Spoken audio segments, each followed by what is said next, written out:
There's an MD, Dr. Kirsten Deutschlander.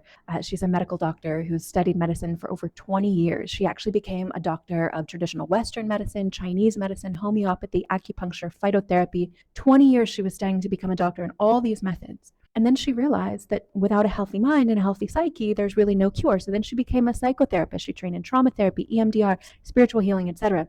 But in her words, she said, and I love this quote because it is so true, let this sink in. She said, I felt that always something was missing. And so I began to change my perspective. I thought, what is the basis of all of these methods of medicine? What connects all of these healing modalities? And so I came to the conclusion it must be the water. Because if you're not supplied with good water, or if the supply in the body is not enough, you can't heal with any method. And that's the reason I came to water research. And I can tell you it took 20 years. I needed 20 years of studying medicine to come to the point where I was really aware that it must be the water underlying every effective treatment. And I think that's a shame. You study years and years. No one tells you that water is really so important for health.